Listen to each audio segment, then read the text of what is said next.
Hi folks, this is Phil. Thanks for visiting. This story is a bit long and I'll probably have to do it in two parts. But I want people to hear this as an inspiration. No matter how dark and fearful life gets, there can still be hope. And this is a story, to me, of amazing courage and sacrifice. To me, this is a true life miracle. And that's why I'm calling it Lelah, the birth of a miracle. Have you ever had a baby? Do you know someone that might be expecting? It's a great time, isn't it? It's exciting. There's lots of plans for the future, preparing for that new life to take care of. Is it a boy? Is it a girl? What do most people say? Doesn't matter as long as it's healthy, right? As long as the baby is healthy. What if the baby isn't healthy, though? What if there is something seriously wrong with this new baby? What then? Terminate the pregnancy? Have the baby anyway and spend the rest of your life taking care of this child? Specialists, a lifetime of doctor visits and specialized programs. It's a decision I hope none of you have to make. For my 19-year-old daughter, she had to make that decision.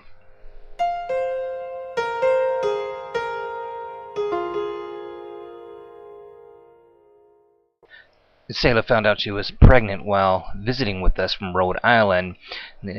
My kids don't always find it easy to tell me about things. I don't know why. I'm so understanding and careful not to fly off the handle with stuff, but I knew something was different when Lelah and the boyfriend and a few other people filed into the kitchen while I was making dinner, just watching me, like waiting for a fireworks show to start. I don't know if they were there to be Selah's bodyguard or see me turn into the Incredible Hulk. Anyway, Selah said, "Daddy, I have something to tell you." Just that combination of words makes my heart rate and blood pressure go up. I looked at her. "Oh my gosh, Selah, what?" "I'm pregnant." "Pregnant? What happened? With who? With him?" "Yes, Daddy, with Levi." Obviously, I wasn't completely excited about this. This would be my first grandchild, and at 47 years old, I'm still a kid myself. Are you ever really ready to be a parent or a grandparent? Well, there's nothing I could do about it now, so why ruin their excitement? It was going to be a little girl, so they decided to put their names together and call her name Lelah. I liked it. There are always concerns, how are you going to adjust, where are you going to live, what are your plans, just typical parent stuff. In any case, I was supportive, but still not ready to be labeled Grandpa. Oh my goodness. Selah's friends and her siblings were also excited. At the time, Lelah was living in Rhode Island with her on-again, off-again boyfriend. It's nothing but a roller coaster ride for years between those two. At the time, they were sharing rent with Levi's mom. He was unemployed and no insurance. The rest of us were living in Post Falls, Idaho. Lelah had her first ultrasound done and sent us the pictures. I have to admit it was pretty cool.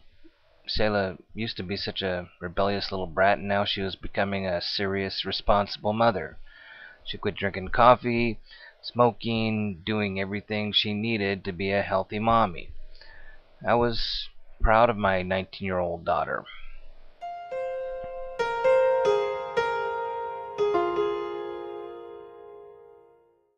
It was September 2008, about 5 months prior to birth.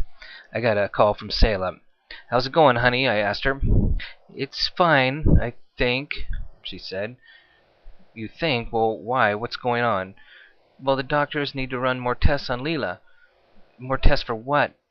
"Well, they aren't sure. They just haven't seen it before. They did another ultrasound on her, and they were concerned about her brain not developing correctly. So they want to do a fetal MRI to check things out." "Really? Well, I'm sure everything will be fine. Babies just grow at different rates, so don't worry. Just take care of yourself." but let me know what they say. Okay, I will, she said. Santa took these appointments in Rhode Island, and there was one more test that they had to take. It was a detailed MRI of the baby's brain.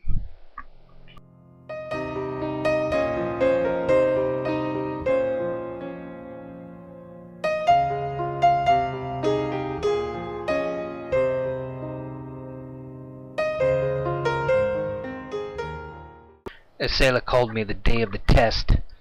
She was crying hysterically. "Daddy, there's something wrong with Lelah's brain." She could hardly even speak. I don't think you can even be strong enough to really absorb those words coming from your young, pregnant daughter. With one blow, you find out really how helpless you are in this world. I couldn't help but cry with her. Lelah told me that they diagnosed Lelah with a condition called schizencephaly. "What is that, Lelah? What is that schizencephaly?" I asked her, hoping that there would be some sort of treatment or medicine to correct it. "Lelah only has half a brain, Daddy. They don't know how this will affect her. She might have seizures or be a vegetable. They can't fix her, Daddy." All the years of fatherly and biblical and medical wisdom just came out as, "Oh my God." "They want me to make a choice of whether to terminate the pregnancy, Daddy." She said it in such a pain that I could tell it was tearing at the very soul of my daughter. "Lelah, I don't know what to tell you." By now I was streaming with tears. A thousand things go through your mind in a matter of minutes with news like that.